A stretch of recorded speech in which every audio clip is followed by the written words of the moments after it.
جس نے حقیقت میں اسے بہت صدمہ دیا تھا۔ موم کے سہارے ہی تو اب تک یہ سب برداشت کیا تھا۔ اب موم نے جو کچھ کہا تھا اس کا دماغ مفلوج ہو گیا تھا۔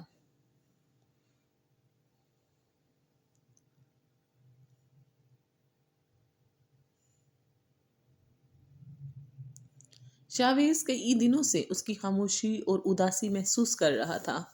پوچھتا تو جواب نہیں دیتی تھی۔ لہجے میں نہ اکڑ تھی، نہ غصہ اور نہ ناراضگی، بس ایک دکھ اور اداسی اس کی آنکھوں میں ہر وقت نظر آتی تھی۔ وہ تو خود سے ہی لاپرواہ ہو چکی تھی۔ پہلے باپ کو اس کی کوئی پرواہ نہیں تھی، اب ماں نے بھی اسے اپنے مطلب کے لیے استعمال کرنا شروع کر دیا تھا۔ شاویز وجہ جانتا تھا۔ اس کی ماں سے جو باتیں ہانیہ کی ہوئی تھیں ان سب کا شاویز کو علم تھا۔ وہی آخری قال بھی سن چکا تھا شمائلہ بیگم کی۔ وہ سب ہرگز خوشگوار نہیں تھا۔ اس وقت تو اس نے ہانیہ کو بھی غلط سمجھا تھا، مگر پھر اس کا میسج اور جواب، جو اب اس کی حالت تھی، وہ سب دیکھ کر اسے اندازہ ہو گیا تھا کہ ہانیہ کا اس سب میں کوئی قصور نہیں۔ یہ سب شمائلہ بیگم کا پلان تھا۔ ہانیہ اپنی ماں کی باتوں کی ہی وجہ سے افسردہ اور غمگین پریشان تھی۔ شاویز کو دلی افسوس تھا ہانیہ پر کہ کوئی ماں ایسا کیسے کر سکتی ہے۔ اس نے تو صرف ماں کا ایک ہی روپ دیکھا تھا کہ وہ ذرا سا بھی پریشان ہوتا یا کسی تکلیف میں ہوتا تو بی جان رات رات بھر جاگ کر گزار دیتی تھیں۔ اس کی تکلیف کو خود زیادہ محسوس کرتی تھیں۔ راتوں کو اس پر دعائیں پڑھ کر دم کرتیں۔ اور یہ کیسی ماں تھیں؟ بیٹی نے مدد کے لیے پکارا تھا تو بیٹی کو دولت کے حصول کے لیے استعمال کر رہی تھیں۔ اسے ایک دم ہانیہ پر ڈھیروں پیار آیا۔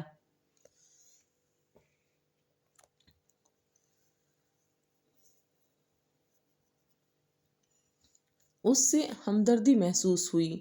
کتنی پریشان اور افسردہ تھی وہ۔ اپنی ایک ایک زیادتی یاد آئی۔ اس نے عہد کر لیا کہ آئندہ اسے بالکل تنگ نہیں کرے گا۔ ویسے بھی ایک ہفتے بعد احسان شاہ آ رہے تھے اور ان کے سامنے تنگ کرنے یا سختی کرنے کا سوال ہی پیدا نہیں ہوتا تھا۔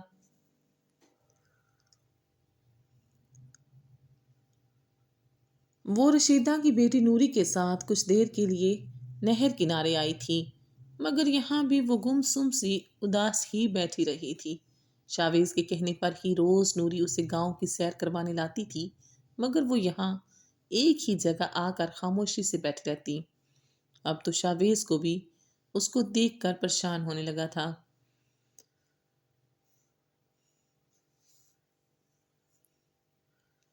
بابا جان اسے اس طرح دیکھیں گے تو انہیں دلی رنج ہوگا، جو وہ ہرگز نہیں چاہتا تھا۔ اس لیے ہی نوری کے ساتھ اسے باہر گھومنے بھیج دیا تھا۔ جانتا تھا اس کے ساتھ تو کسی قیمت پر جانے کو تیار نہیں ہوگی، اور اب اپنی ماں کے پاس جانے کا بھی بھوت اتر چکا ہوگا ماں کا اصل چہرہ دیکھنے کے بعد۔ ابھی ہانیہ کو کچھ ہی دیر ہوئی تھی یہاں بیٹھے۔ نوری باغ سے اس کے لیے سیب، امرود اور پھل لینے گئی تھی، تب ہی اس کے قریب پیروں کے پاس ایک پتھر آ کر گرا۔ ہانیہ نے چونک کر ادھر ادھر دیکھا تو کوئی نہیں تھا۔ وہ خالی پتھر نہیں تھا، اس میں ایک کاغذ بھی لپٹا تھا۔ اس نے نظر انداز کرنا چاہا، مگر پھر تجسس کے ہاتھوں مجبور ہو کر اٹھا لیا۔ کھول کر دیکھا تو اس کی آنکھیں حیرت سے پھیل گئیں۔ خط موم کا تھا۔ یہ لکھائی موم کی ہی تھی۔ ہانیہ نے وہ کاغذ اپنی مٹھی میں چھپایا اور کھڑی ہوئی۔ دور سے نوری اس کی طرف آ رہی تھی۔ چلو واپس چلیں، ہانیہ عجلت میں بولتی آگے بڑھ گئی۔ مگر بی بی یہ، نوری نے پھلوں کی طرف دیکھ کر کہا، مگر ہانیہ نظر انداز کرتی چلنے لگی۔ اسے حویلی پہنچنے کی جلدی تھی، کیونکہ وہ خط کے کچھ الفاظ پڑھ چکی تھی، اب پورا پڑھنا چاہتی تھی، اور یہ کسی کے سامنے ممکن نہیں تھا۔ ہانیہ نے جلدی سے کمرے میں آ کر لاک لگایا اور بیڈ پر بیٹھ کر مٹھی میں بند کاغذ نکال کر پڑھنے لگی۔ جیسے جیسے پڑھتی جا رہی تھی اس کی آنکھیں پھٹتی ہی جا رہی تھیں۔ وہ سوچ بھی نہیں سکتی تھی کہ شاویز یہ سب کر سکتا ہے، اور اتنے دن سے اسے بے وقوف بنایا جا رہا تھا، اور وہ انجان تھی۔ غصے اور ضبط سے اس کا چہرہ لال ہو گیا۔ ہنی، میری جو بھی بات تم سے کال پر ہوئی تھی وہ سب ایک جھوٹ اور دھوکا تھا جو مجھے شاویز شاہ اور احسان شاہ کو دینا تھا۔ تمہارا موبائل ہیک ہے جس کا تمام کنٹرول کسی دوسرے شخص کے پاس ہے جو ہمارے بیچ ہونے والی ساری باتوں سے آگاہ ہے۔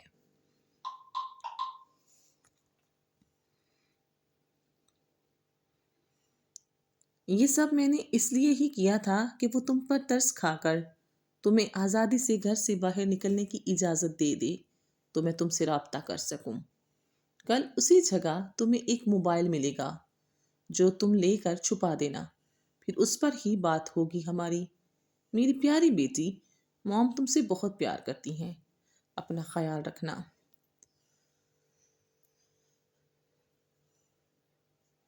تم نے اچھا نہیں کیا مسٹر شاویز عالم شاہ، بہت بہت برا کیا یہ گیم کھیل کر۔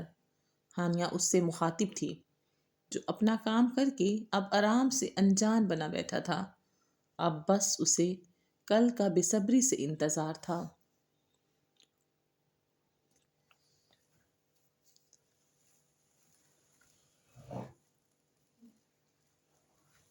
دوسرے دن وہ نوری کے ساتھ اسی نہر والی جگہ پر آئی۔ نوری تم جاؤ اور میرے لیے فریش فروٹ لے کر آؤ۔ جی بی بی ابھی لائی۔ نوری تو بہت خوش ہوئی کہ آج کوئی تو فرمائش کی اس کی مالکن نے، جو خاموش چپ چپ اداس سی اسے بالکل اچھی نہیں لگ رہی تھی۔ نوری کے جاتے ہی ایک شخص درخت کے پیچھے سے نکلا اور کچھ دور ایک چھوٹے سے پتھر کے قریب اخبار میں لپٹی کوئی چیز رکھ کر واپس درخت کے پیچھے سے غائب ہو گیا۔ ہانیہ ایک سیکنڈ میں اس جگہ پہنچی اور پیکٹ اٹھا کر موبائل نکالا اور اخبار وہیں پھینکنے کے بعد موبائل اپنے دوپٹے میں چھپا لیا، جو خاص اسی کام کے لیے ہی لیا تھا۔ اب اسے حویلی واپس جانے کی جلدی تھی تاکہ موم سے بات کر سکے۔ اس نے کمرے میں آنے کے بعد لاک لگایا ہی تھا جب ڈور ناک ہوا۔ اس نے گھبرا کر جلدی سے اپنے کپڑوں کے نیچے موبائل چھپایا اور دروازہ کھولا۔ سامنے رشیدہ ہی تھی۔ کیا بات ہے؟ اس نے خود کو سنبھال کر پوچھا۔ بی بی جی بڑے شاہ سائی آ رہے ہیں آپ کو ملنے، رشیدہ نے اچانک اسے اطلاع دی تو وہ چند لمحوں تک بے حد خاموشی سے اسے دیکھے گئی، جیسے سمجھ نہ آیا ہو کہ کیا کہا ہے۔ بی بی آپ کے ابو آئے ہیں، آپ کے والد، اس نے دوبارہ بتایا۔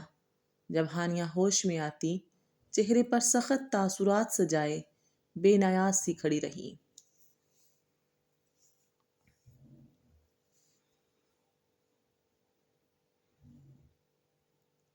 اسی وقت کمرے میں احسان شاہ داخل ہوئے تھے۔ ان کے پیچھے ہی شاویز بھی تھا۔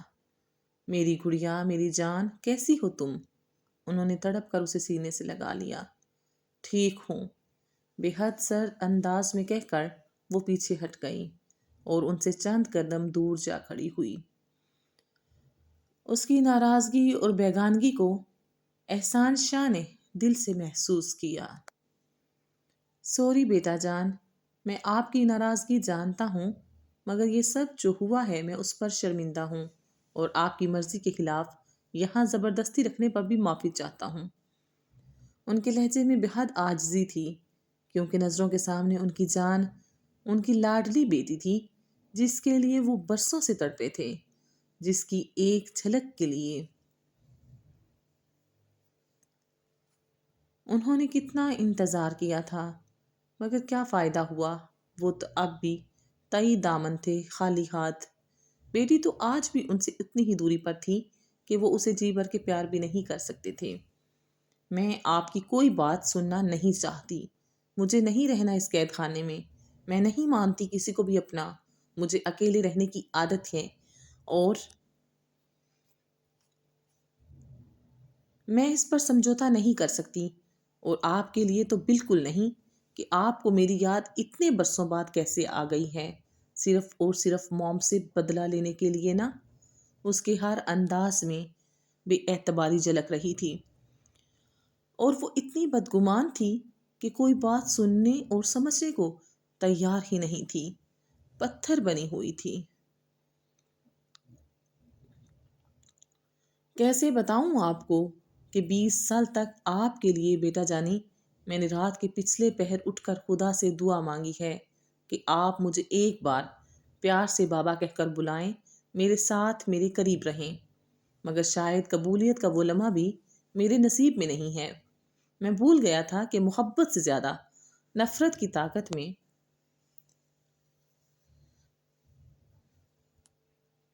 اثر ہو تو خون کے رشتے بھی اجنبی ہو جاتے ہیں۔ وہ بولتے بولتے چند پل رکے۔ بیٹی کے ایک بار پھر سے دور جانے کے خیال سے ہی ان کا دل ڈوبنے لگا تھا، جس کی وجہ سے اپنی بات تک پوری نہیں کر پا رہے تھے۔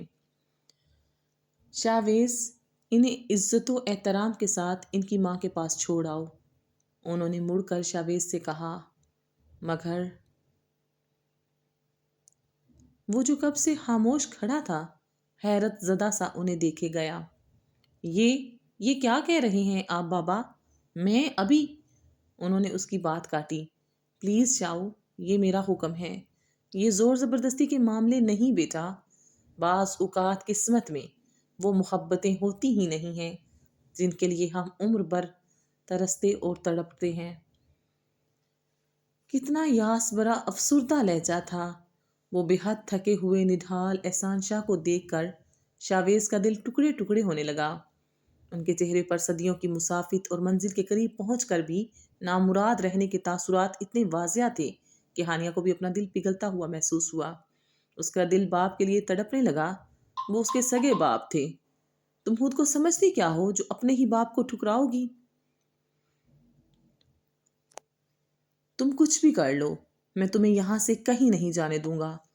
ہانیہ کو بازوؤں سے پکڑ کر اپنے سامنے کھڑا کرتا اس کے منہ پر تھاڑا تھا۔ اس کی گرفت بہت سخت تھی۔ ہانیہ کو اپنے بازوؤں کی ہڈیاں ٹوٹتی ہوئی محسوس ہوئیں۔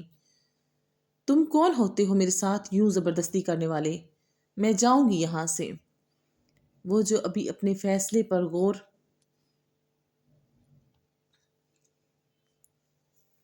کر رہی تھی کہ اسے اپنے باپ کو ایک موقع دینا چاہیے، کیا پتا وہ پہلے جیسے نہ رہے ہوں جو موم نے بتایا تھا، مگر شاویز کی اس زبردستی اور وحشی انداز کو دیکھ کر وہ بھی ضد میں آتی اس پر چیخ اٹھی۔ آپ دونوں آمنے سامنے تھے، ایک ہی انداز میں۔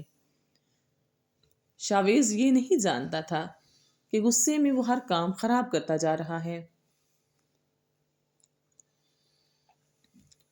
اگر تھوڑا غور کرتا تو ہانیہ کی حالت بھی دیکھ لیتا، جس کی آنکھوں میں باپ کی محبت کی حسرتیں تھیں، رونے سے آنکھیں سرخ ہو چکی تھیں۔ تم ایک بے حس، خود غرض اور پتھر دل لڑکی ہو، دل تو کرتا ہے ٹکڑے ٹکڑے کر دوں تمہارے۔ شاویز نے گدی سے اس کے بال پکڑتے ہوئے اس کا سر اونچا کرتے اس کے منہ پر گرایا تھا۔ ہانیہ کو لگا تھا کہ اس کے بال جڑ سے اکھڑ جائیں گے۔ درد سے اس کے آنسو چھلک پڑے تھے۔ مار دو تم مجھے، کس نے روکا ہے؟ کسی کو بھی میری ضرورت نہیں ہے۔ موم ڈیڈ نے بھی میرے بارے میں نہیں سوچا۔ ماں باپ کے جھگڑوں میں نقصان اولاد کا ہی ہوتا ہے۔ میں تو بس ایک کھلونا ہوں سب کے لیے۔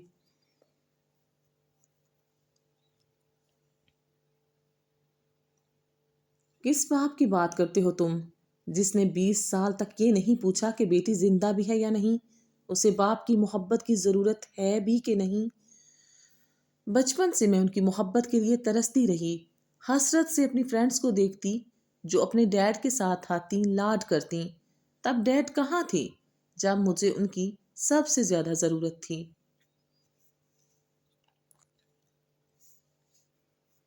اب جب اکیلے ڈیڈ کے بغیر زندگی گزارنے کی عادت ہو چکی ہے تو تم لوگ میری لائف میں زبردستی گھس آئے ہو اور چاہتے ہو تمہاری مرضی سے سانس لوں، تمہارے حکم پہ زندگی گزاروں۔ ہانیہ بھی اب غصے سے بے قابو ہوتی چلا چلا کر بول رہی تھی۔ اس کی برداشت کی حد ہو چکی تھی۔ سرخ آنسوؤں سے بھری گرے کانچ آنکھیں، کانپتے انگارے اگلتے سرخ یاقوتی ہونٹ، چلانے سے گردن کی ابھرتی نیلی رگیں، وہ کوئی بھی بس قید میں پھڑپڑاتی کوئی پنچھی لگ رہی تھی۔ شاویز کی گرفت ایک دم اس کی بات سن کر ڈھیلی ہوئی۔ اب اسے ہانیہ کی تکلیف کا اندازہ ہوا تھا کہ وہ کیوں سب سے نفرت کرتی ہے۔ کتنی حسرتیں تھیں اس کی زندگی میں۔ ابھی وہ اپنے رویے کی تلافی کرتا جب وہ اسے خود سے دور دھکیلتی باتھ روم میں جا کر بند ہوئی تھی۔ وہ بھی اس کی طرف لپکا تھا۔ ہنی، ہانیہ، شاویز نے دروازہ بجایا مگر کوئی جواب نہیں آیا۔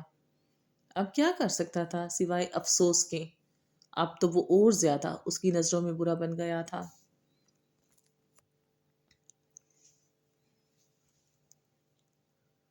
شام سے رات ہو گئی تھی۔ نہ ہی ہانیہ اپنے کمرے سے باہر نکلی تھی اور نہ ہی احسان شاہ۔ شاویز یہ سب دیکھتے ہوئے بہت سوچنے کے بعد فیصلہ کرنے پر مجبور ہوا تھا کہ ہانیہ کو اس کی ماں کے پاس بھیج دیا جائے اور کچھ ٹائم تک انتظار کرنا چاہیے ہانیہ پر شمائلہ بیگم کی اصلیت کھلنے کا، کیونکہ وہ آرام سے تو کبھی نہیں بیٹھنے والی جب ہانیہ بنا جائیداد کے ان کے پاس جائے گی۔ رشیدہ، ہانیہ بی بی کو کھانا کھلاؤ اور بتا دو تیار ہو جائے، میں کل صبح اس کی ماں کے پاس چھوڑ آؤں گا۔ اپنے بالوں میں ہاتھ پھیرتا کمرے سے باہر آیا اور رشیدہ کو بول کر ہانیہ کو اطلاع دینے کا کہا۔ جی سائیں۔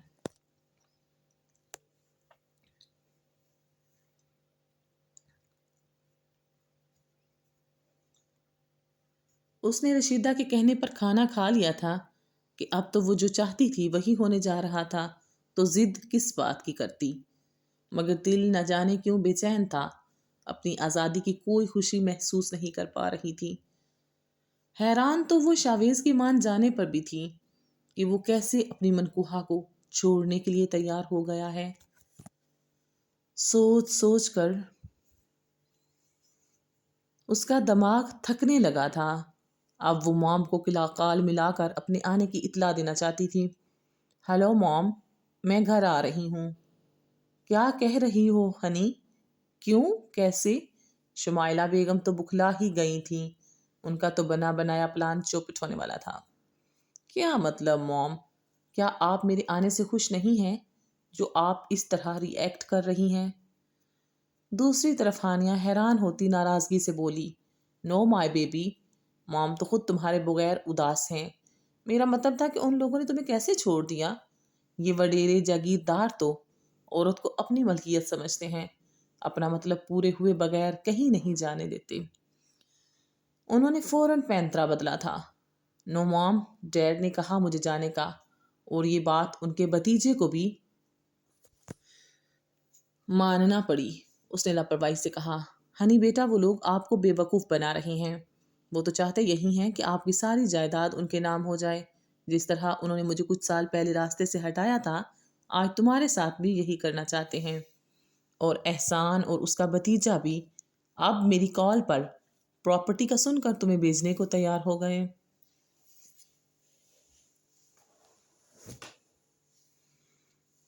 میری معصوم بیٹی، سوچو، اس سے پہلے کیوں نہیں آیا احسان شاہ تم سے ملنے، اور نہ ہی اس کا وہ بھتیجا مانا تھا تمہیں میرے پاس واپس بھیجنے کے لیے۔ بٹ موم، مجھے اس سب سے کیا؟ مجھے تو آزادی چاہیے جو مجھے مل رہی ہے۔ ہنی، یہ لوگ تمہیں اپنے گھر سے آزاد کریں گے، اس رشتے سے نہیں جس کی بیڑیاں ان لوگوں نے تمہارے پیروں میں ڈالی ہوئی ہیں۔ اگر تم پوری طرح آزادی چاہتی ہو ان سے، تو تمہیں وہی کرنا ہوگا جو میں کہتی ہوں، ورنہ یہ لوگ تمہارا حق بھی نہیں لینے دیں گے اور نہ ہی خود کی غلامی سے آزاد کریں گے۔ اور اتنے سال کی محرومیوں اور اس کے بعد اب جو اتنے دن تم پر ظلم ہوا، کیا تم بھول جاؤ گی سب؟ ایسے ہی جانے دو گی ان لوگوں کو؟ ان کی باتیں سن کر ہانیہ سوچ میں پڑ گئی۔ کہہ تو ٹھیک رہی تھی موم، یہ آزادی تو عارضی ہوگی، شاویز کبھی بھی میری جان نہیں چھوڑے گا۔ اس لیے ہانیہ کو موم کی بات ماننے کا فیصلہ کرتے ہوئے اپنا حق بھی لینا تھا اور طلاق بھی۔ اس طرح ڈیڈ کو بھی جان جائے گی کہ وہ صحیح ہیں یا غلط۔ ٹھیک ہے موم، جیسا آپ کہتی ہیں میں وہی کروں گی۔ یہ ہوئی نا بات مائی بریو چائلڈ. اب تم فون رکھو، بعد میں بات ہوگی. ابھی بس تم اپنے جانے کا انکار کرنے کے بعد احسان شاہ اور شاویز شاہ کو اپنی محبت کا یقین دلاؤ گی، اور جیسے جیسے میں کہتی جاؤں کرتی جاؤ. پھر دیکھنا کیا کرتی ہوں میں ان کے ساتھ.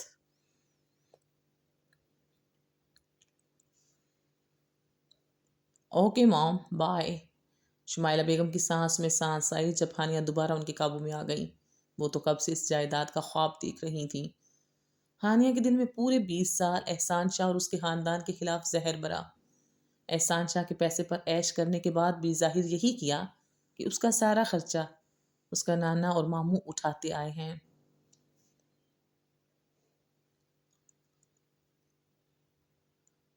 اب جب سب کچھ حاصل کرنے کا ٹائم آیا ہے، اس شاویز نے سارا کھیل خراب کرنا چاہا.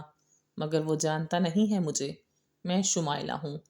آپ دیکھنا احسان شاہ، میں تمہاری ہی بیٹی کے ہاتھوں تمہیں اور تمہارے اس لاڈلے بتیجے کو کیسے سبق سکھاؤں گی کہ پوری زندگی یاد رکھو گے.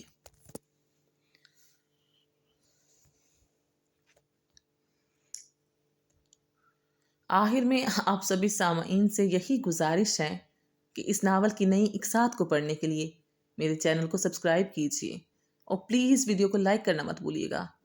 اور پلیز پلیز پلیز اپنی قیمتی آراء سے کمنٹ سیکشن میں ضرور نوازیے گا. اللہ حافظ.